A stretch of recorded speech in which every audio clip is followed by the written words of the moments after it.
d'une importance capitale dans la vie et l'environnement des hommes. Je souhaite une bonne journée à tous et remercie d'avoir assisté à la journée et avoir accordé une importance capitale à l'abeille. Merci. Merci beaucoup. Alors, je me présente, je suis Momodou Aliou Baldé, je suis de l'Université Cheikh Anta Diop de Dakar, en deuxième année de thèse. Alors, avant tout, je voudrais remercier les organisateurs de cette activité, mais également remercier les participants venus de l'Université Cheikh Anta Diop de Dakar qui sont ici présents avec nous pour participer à cette journée de l'abeille. Alors, parmi ces participants, il y a différents profils. Donc, il y a des niveaux différents également. Il y a des étudiants en première année, en deuxième année, troisième année, c'est-à-dire la licence. Il y a également ceux de master qui sont ici présents parmi nous. Il y a également des doctorants parmi nous, mais également des professeurs. Parce que nous avons ici M. Diouf avec nous, qui est un professeur au département de biologie végétale, que nous remercions au passage. Alors, parmi ces profils-là, nous avons des sociologues parmi nous. Nous avons des étudiants en protection des végétaux. Nous avons des étudiants de la section. Nous avons des étudiants également qui nous sont venus de l'Institut sénégalaise de l'agriculture et de l'entrepreneuriat, ISAE, qui sont là présents parmi nous. Il y a également l'Institut de pêche et l'aquaculture, qui sont là présents parmi nous. Il y a également des étudiants qui nous sont venus de l'INSEP, qui sont là. Il y a ceux de taxonomie, biodiversité, ethnobotanique et conservation des végétaux, aussi ils sont là parmi nous. Donc c'est juste pour vous dire qu'il y a différents profils de participants, en tout cas, qui sont venus de l'université. Autre chose, c'est de remercier les organisateurs encore une fois de plus, parce que sans vous, rien n'aurait été possible. Donc l'engagement fera toujours notre succès et le Sénégal va aller de l'avant. Je vous remercie. C'est Dr Damso, ex-directeur de l'élevage et aujourd'hui coordonnateur national du PNTS. Mesdames et messieurs les directeurs généraux et directeurs nationaux, mesdames et messieurs les chefs de service, chefs de projet et programme, chers acteurs de la filière apicole, chers membres de la plateforme des acteurs de la filière apicole, toutes organisations confondues, chers étudiants, chers invités en vos rangs, grades et titres. C'est pour moi un réel plaisir d'être ici, parmi vous, au nom de Monsieur le ministre de l'Agriculture, de la souveraineté alimentaire et de l'élevage empêché, pour participer à la célébration, j'allais même dire présider cette cérémonie qui lance la célébration de l'édition 2024 de la Journée mondiale de l'abeille. Je le fais également au nom de ma consoeur, de ma collègue, Dr Fatchek Ndion, qui devait être ici à ma place, parce que le ministre et le secrétaire général sont empêchés, mais malheureusement, elle a eu une contrainte de dernière minute. Elle m'a demandé de venir, en tout cas, faire cette activité en son nom. Pour rappel, la journée de l'abeille est un événement d'une dimension mondiale. Initié en 2017 sous l'égide de l'Assemblée générale de l'Organisation des Nations Unies, qu'il a institué à la date du 20 mai de chaque année. Ainsi, ces célébrations nous offrent non seulement l'occasion de faire mieux connaître la contribution notable des abeilles à la nutrition et à la santé de l'homme, à la biodiversité dans les écosystèmes, mais aussi de pouvoir pointer les problèmes qui touchent actuellement l'apiculture en général et les abeilles pollinisatrices en particulier. Pour notre pays, l'organisation de la Journée mondiale de l'abeille est à sa 2e édition, officiellement parlant. La célébration de cette journée se justifie eu égard à l'importance des populations d'abeilles qui, en plus d'être des pollinisateurs, produisent du miel et des produits variés comme la cire d'abeille, la propolis, la gelée royale, le pollen et le venin qui nous permettent ainsi de produire des médicaments et de préserver la beauté et la santé de notre planète. Le Sénégal est un pays apicole, doté d'une abondante flore mellifère avec une population d'abeilles estimée à un peu plus de 3 millions de colonies, dont l'espèce la plus connue, vous le savez également, est Apis mellifera adansoni. Près de 50 000 apiculteurs s'activent dans l'élevage des abeilles. De 2020 à 2023, la production de miel a nettement progressé, passant de 2000 tonnes à plus de 9000 tonnes. Bien que la plus grande partie de la population d'abeilles du Sénégal soit traditionnellement concentrée dans les régions sud et sud-est du pays, Kolda, Ziguinchor, Sédhiou, Tambacounda et Kédougou, toutes les autres localités du pays hébergent actuellement des populations d'abeilles. Chers apiculteurs du Sénégal, vous élevez des créatures laborieuses, de petits héros de l'alimentation, généralement méconnus du grand public, mais dont le rôle salutaire pour l'avenir de l'humanité. Vous avez un grand mérite reconnu par les autorités du pays. Vous qui réussissez à domestiquer les abeilles, qui non seulement jouent un rôle important dans la préservation de la biodiversité, je l'ai dit tantôt, et à la reproduction de nombreuses plantes, mais aussi participent à la sécurité alimentaire. Mesdames et messieurs, je voudrais à ce stade de mon propos souligner l'importance de l'apiculture dans l'économie rurale en rappelant le rôle de l'abeille dans la sécurité alimentaire des populations à travers la pollinisation des différentes plantes alimentaires et l'apport de la chaîne de valeur apicole dans la nutrition et la création d'emplois décents aux jeunes, pour les jeunes et pour les femmes.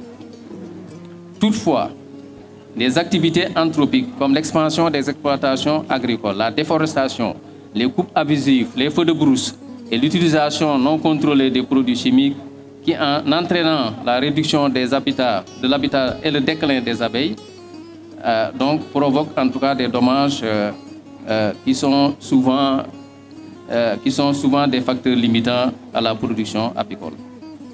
Ici ajoutent bien sûr les effets du changement climatique, notamment la désertion des ruches provoquée par les vagues de chaleur.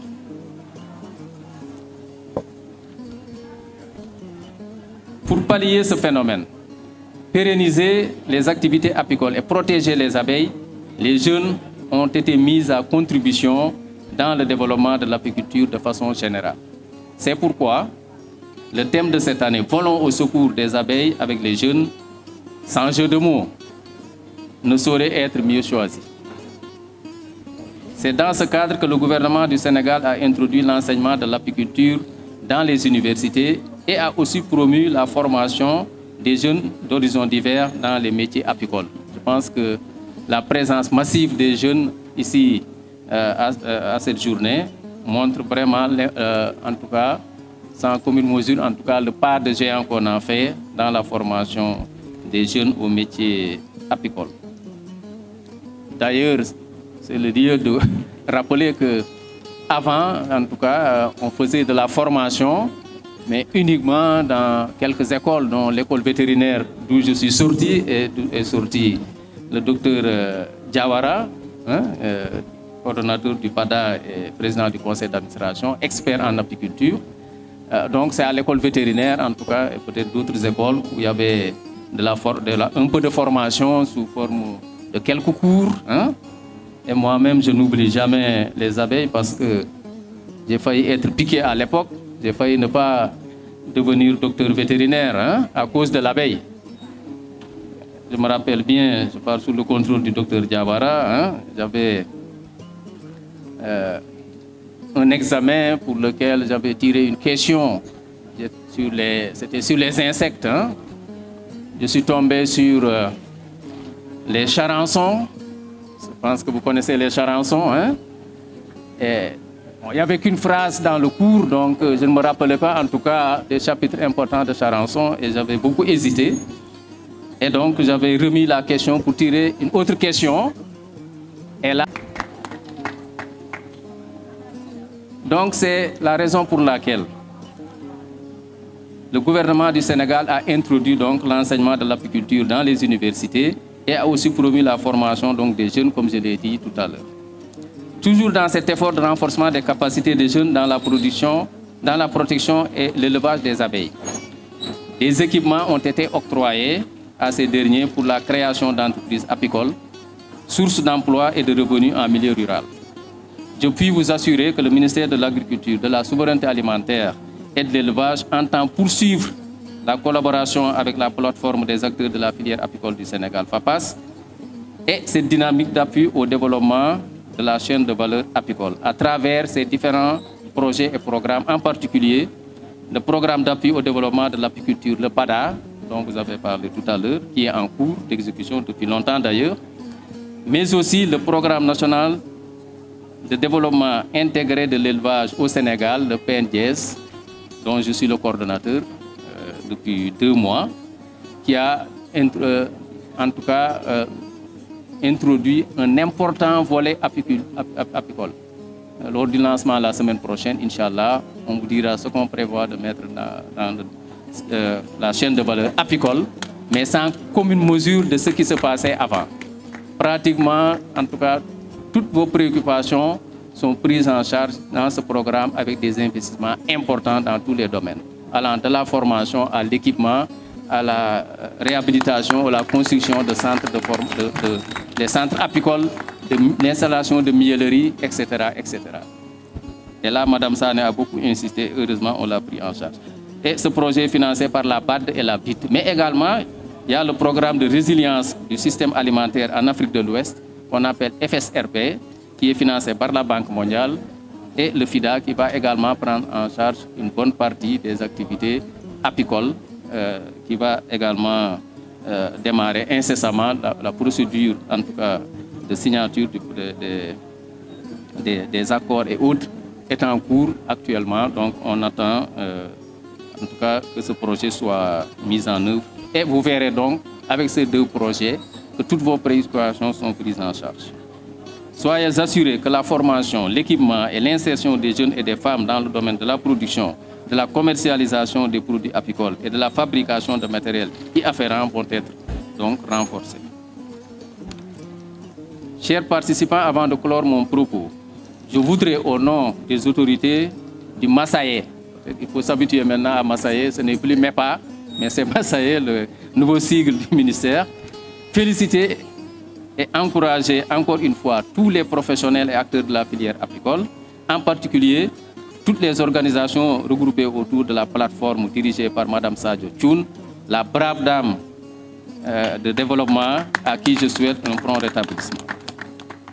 J'associe à ces félicitations les organisations non gouvernementales, les projets et programmes qui vous accompagnent au quotidien pour renforcer vos capacités et promouvoir l'émergence d'une filière apicole forte et compétitive. Je veux nommer Sokodevi à Kolda, Asdi à Usui et tous les autres partenaires.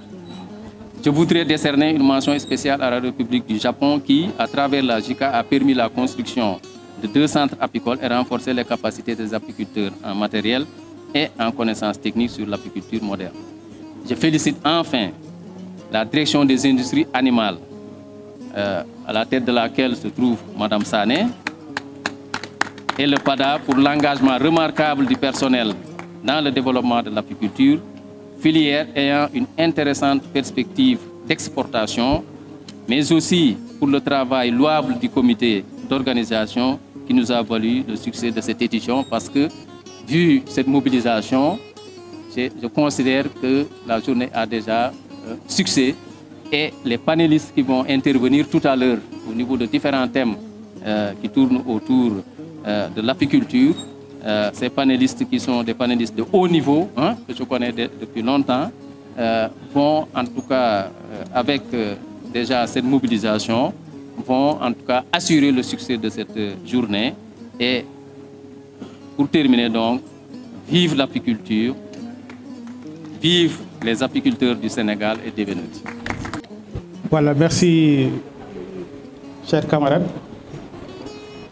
Je vais devoir donner la parole pour faire une petite présentation de 5 minutes, parce qu'on a accusé un peu de retard. Donc, chers étudiants, chers collègues, chers amis, nous vous remercions de votre présence pour cette journée des abeilles, dont le thème que je vais présenter est intitulé « Abeilles, biodiversité et sécurité alimentaire ». Je suis enseignant à l'Institut supérieur de formation agricole de l'ISFAR, Université Aline Diop de Bambey, en même temps membre de la plateforme. D'accord. Donc ça, c'est à préciser. Donc, comme on dit, hein, le directeur vient juste de donner une bonne partie de ce que je devais dire dans son discours. Je pense que je vais aller très rapidement pour gagner du temps. Comme on l'a dit, abeille et biodiversité. Aujourd'hui, comme ce cycle le montre, il y a l'apiculteur, il y a l'abeille, il y a la pollinisation, il y a la biodiversité végétale, il y a la biodiversité animale, il y a la société humaine. Ça, c'est une chaîne. Hein? C'est une chaîne qui dépend aujourd'hui de l'apiculture. Parce que la pollinisation est essentiellement assurée non seulement par les abeilles que nous utilisons, mais aussi les abeilles sauvages, comme on dit, hein, abeilles de maison et abeilles sauvages. Hein. Et ça, c'est essentiel pour l'alimentation humaine. Sans la pollinisation, point de récolte agricole. Parce que l'essentiel des produits agricoles sont pollinisés. Les produits agricoles sont pollinisés. Donc, il est important de noter le rôle que joue l'abeille dans les productions végétales. Et qui dit production végétale va dire production animale. Parce qu'ils vont de pair. On ne peut pas parler de production agricole sans pour autant parler de production animale, surtout dans nos conditions. Dans la mesure où les éléments de fond, par exemple la fumure de fond que nous avons, c'est les produits, ça vient des animaux. Donc ça montre l'importance de la production végétale, mais aussi l'importance des productions animales. Comme son nom l'indique, arrêtons le massacre. Pourquoi le thème d'aujourd'hui que nous avons sur le plan mondial? C'est parce qu'on s'est rendu compte de la situation que vivent les abeilles. La situation est critique. Hein. C'est une situation critique, mais peut-être que nous ne comprenons pas, nous ne voyons pas. Mais la situation est très grave. C'est pourquoi dans ce diapositive, nous dit c'est une course contre la montre. Ça, c'est vraiment la situation. Aujourd'hui, les abeilles, partout où nous avons, sur le plan mondial, avec l'utilisation des pesticides, c'est vraiment des colonies et des colonies qui sont tuées. Et aujourd'hui, on doit faire en sorte que pour les protéger, et surtout les jeunes doivent investir dans ce secteur. Ce qui est important. Lutter contre les pesticides pour tuer les abeilles, ça veut dire que ça protège l'environnement. En même temps, la sécurité alimentaire des hommes. Parce que qu'est-ce que ça veut dire? Si on comprend bien aujourd'hui, il y a beaucoup de produits, quand on fait les tests sensoriels, ou bien quand on fait des tests chimiques ou biochimiques, on se rend compte qu'il y a des résidus de produits chimiques, de pesticides. Et ça, c'est des dangers pour la consommation humaine. Il y a beaucoup d'études hein, qui ont montré hein, la présence des pesticides et leur rôle dans l'apparition ou bien la propagation de beaucoup de maladies, surtout les cancers d'aujourd'hui que nous connaissons. Il y a des études qui ont été faites sur les rats, sur les souris, avec des OGM et l'utilisation des pesticides. Et ça a montré vraiment une situation d'un taux de prévalence en termes de cancer très élevé. Donc il est important de jouer un rôle de protecteur sur les abeilles. Et qui dit protéger les abeilles, ça veut dire protéger l'humain. Et ça, c'est des éléments que nous avons à prendre en compte dans ce processus.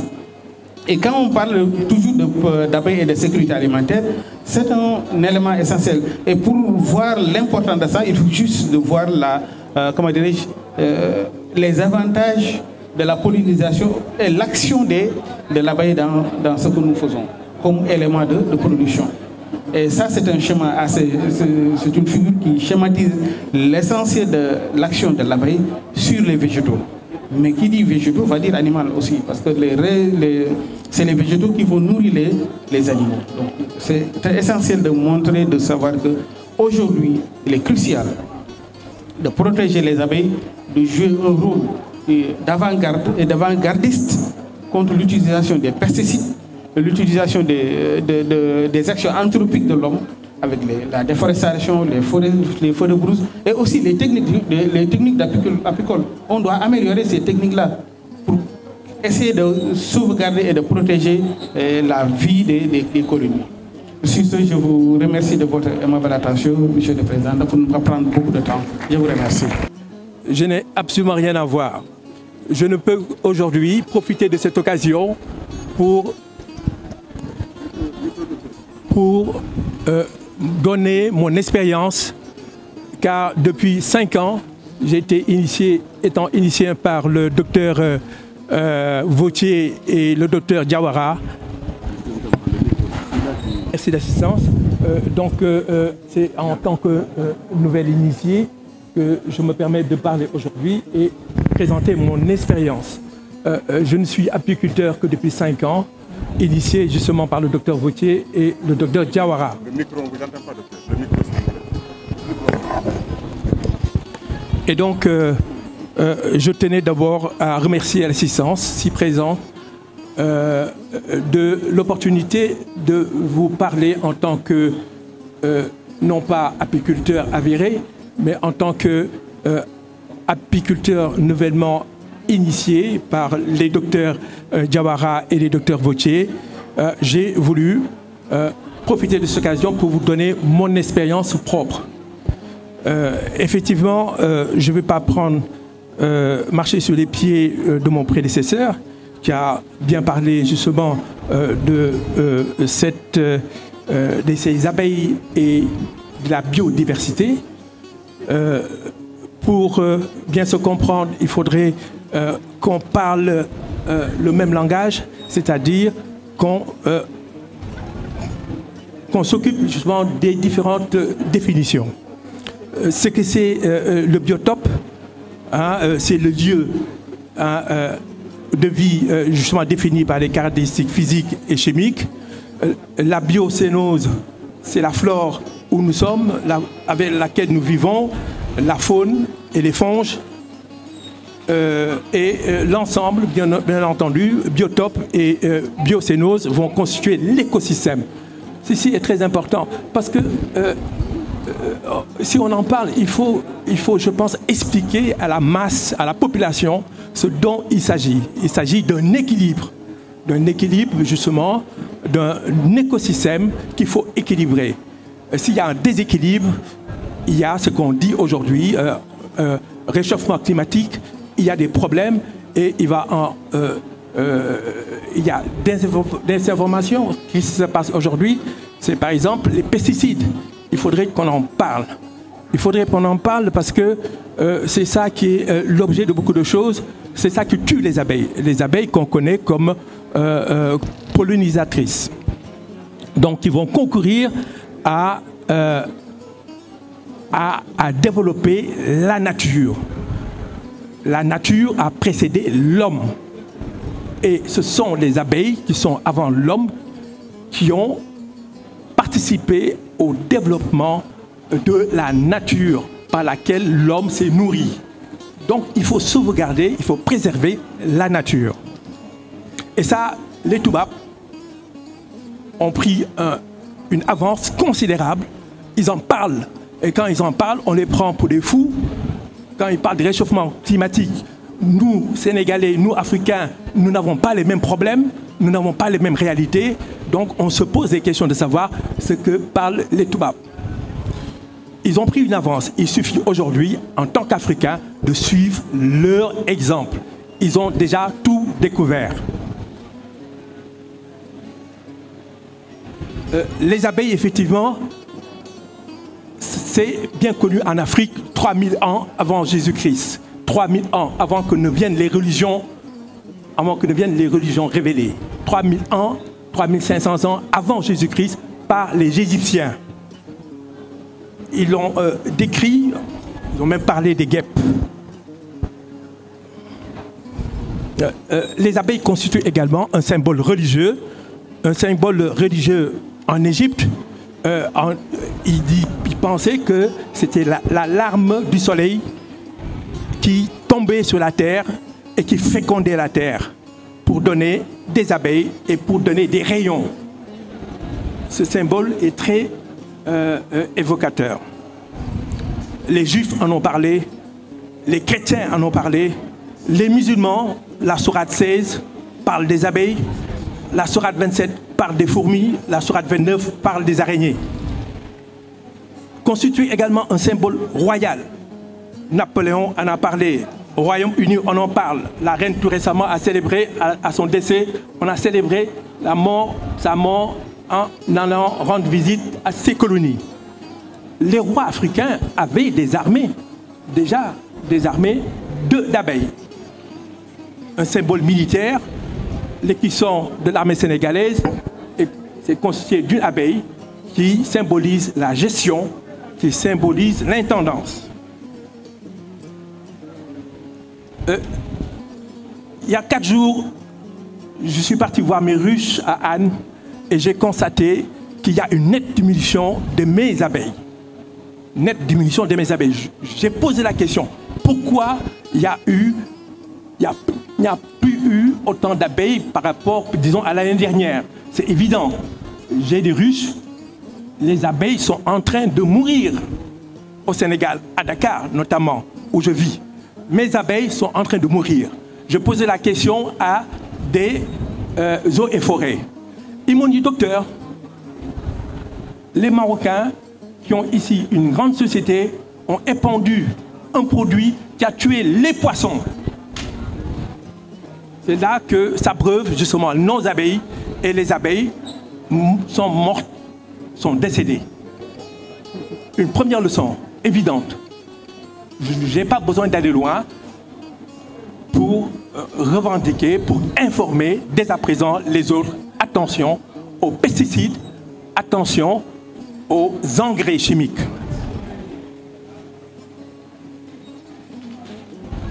Trois familles de pesticides, les herbicides, les fongicides, les insecticides, particulièrement les néonicotinoïdes.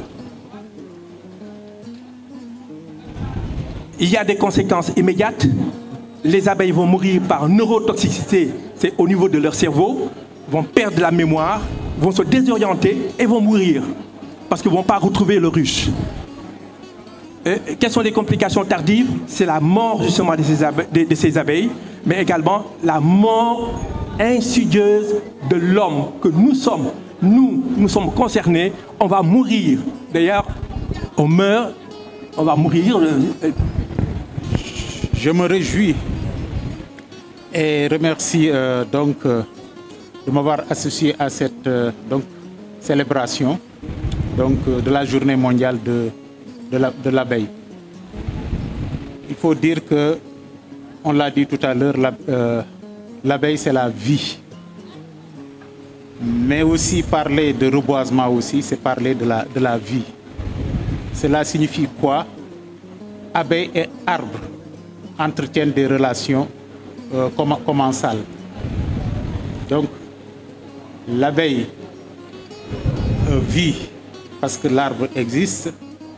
L'arbre est là parce que l'abeille est là. Donc, les deux vont ensemble, vont de pair. Mais le thème que je vais donc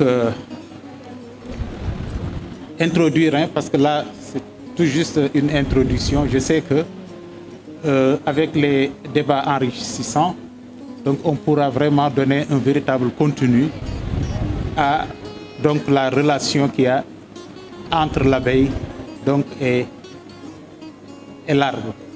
Donc ce qui nous amène à parler du reboisement. Donc reboisement et impact dans la survie et la productivité des abeilles.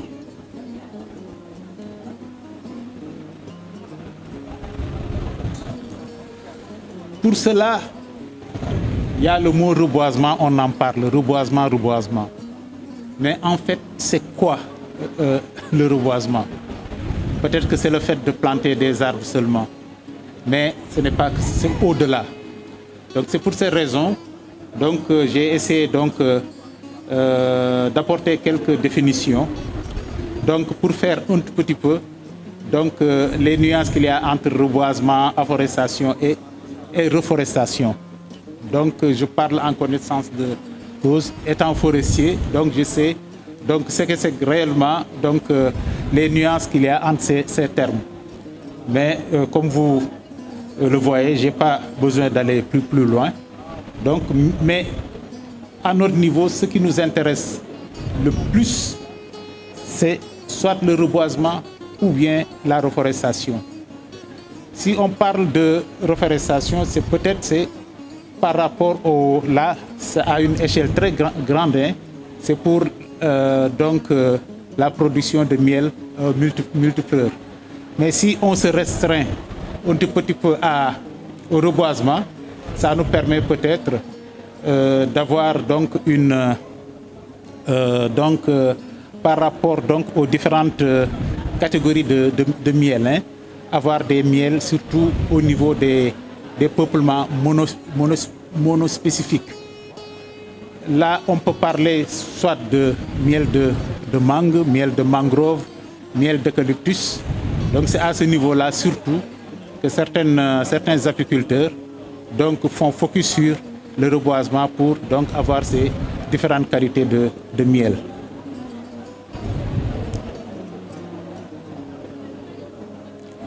Mais on ne peut pas parler de reboisement sans pour autant revenir donc, à un secteur d'activité clé qui occupe une place importante dans l'économie, c'est-à-dire la foresterie. Donc parler du reboisement, en fait, c'est parler de la foresterie.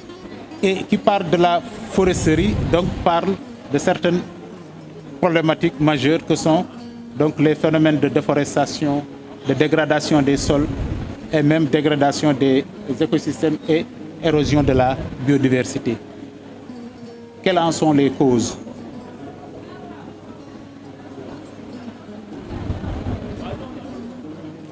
Pour ce qui concerne la déforestation, on peut parler de la croissance démographique, des cultures itinérantes, des feux de brousse, déboisement, changement climatique, culture de rente, salinisation et acidification des sols.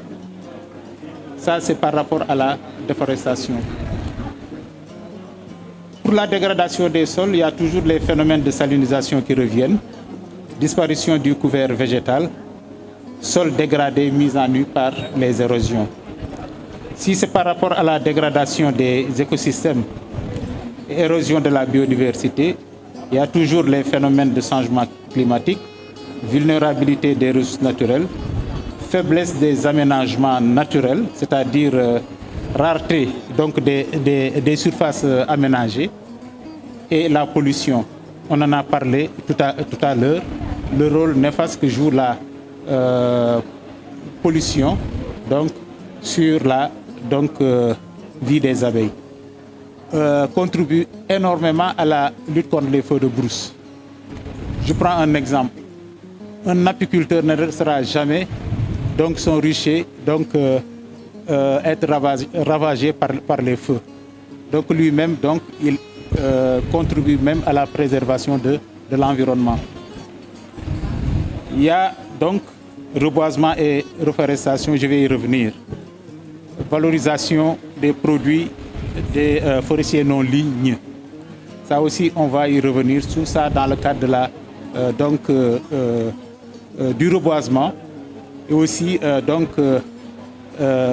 des différentes variétés de miel que nous sommes appelés à trouver en milieu réel. Il y a donc le développement de la foresterie privée. Donc ça contribue aussi à répondre à la question par rapport à la survie des abeilles. Il y a aussi le renforcement et la promotion de l'agroforesterie, donc la défense et la restauration des sols, la gestion de l'eau et le micro-jardinage. Donc pour vous présenter un peu notre coopérative, Moi, c'est Madame Koulibaly Korotimi Diarra. Je suis la présidente de la coopérative agroalimentaire de la filière miel, qui a son siège à Kolda et qui regroupe 3 régions, Kolda, Sédhiou et Ziguinchor. Je suis à la tête de la coopérative. Au sein de notre coopérative, nous avons 24 GIE qui sont membres de la coopérative et qui regroupent 488 membres, parmi lesquels nous sommes 237 femmes.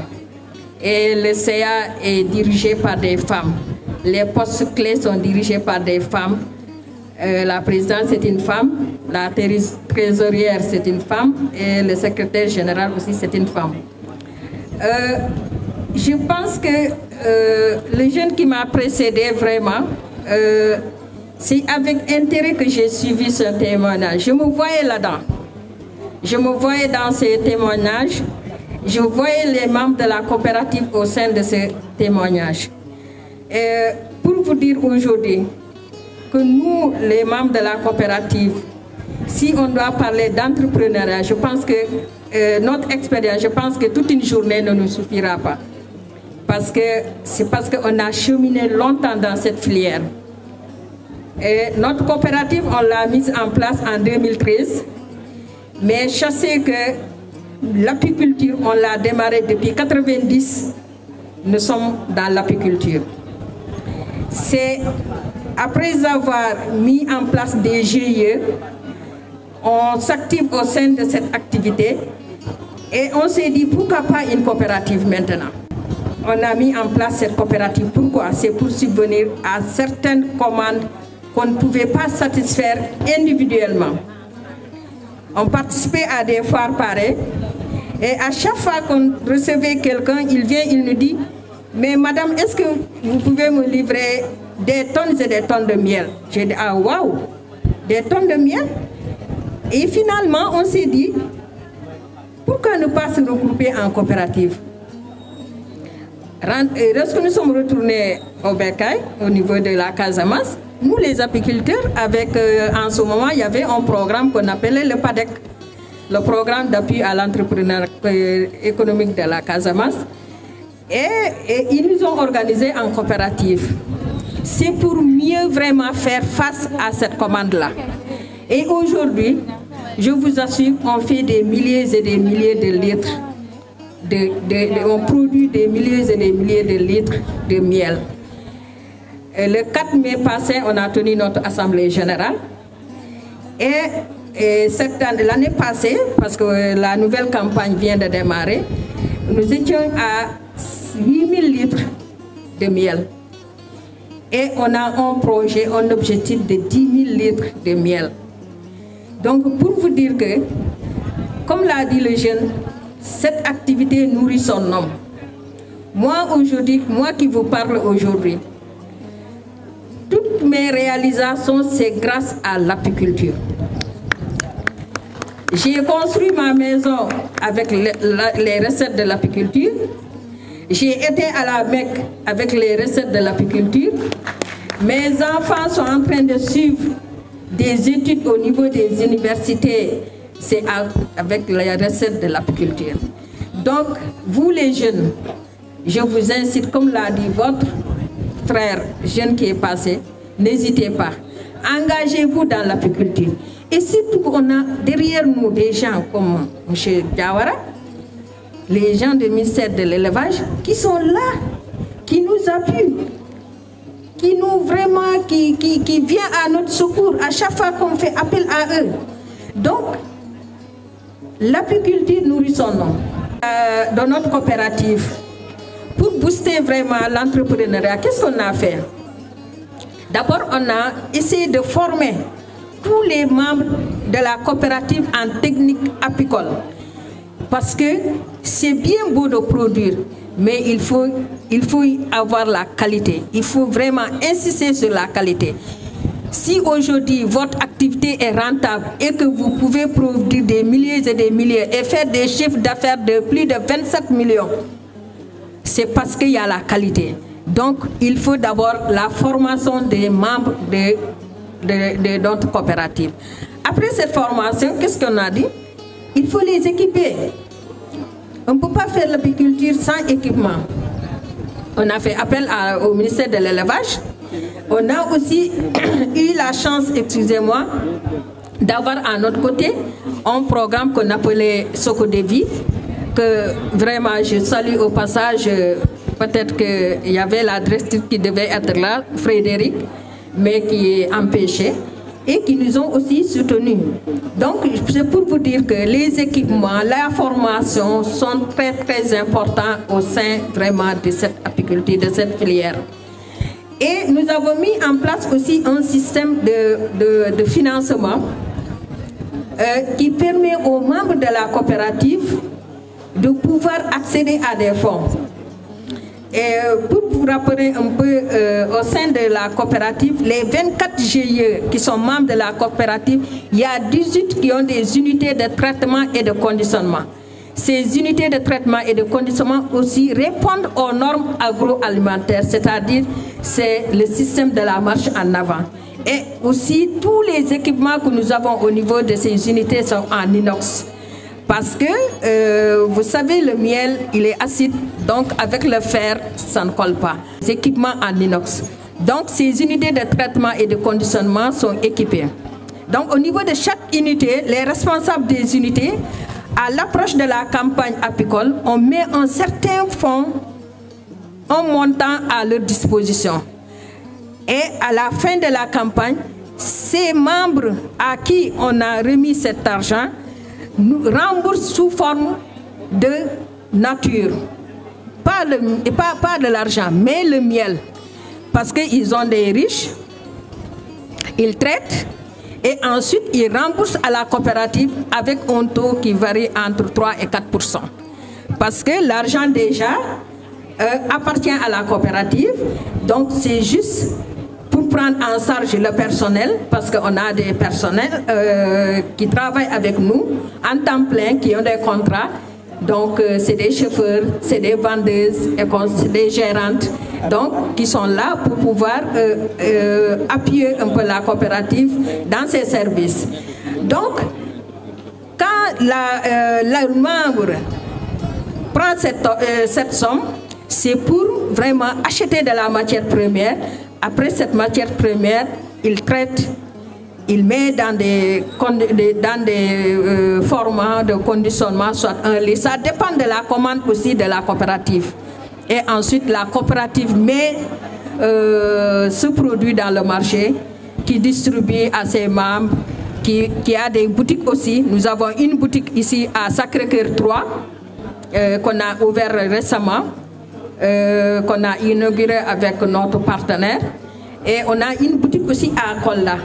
Donc pour vous dire que cette filière, cette activité vraiment nous rapporte beaucoup d'argent.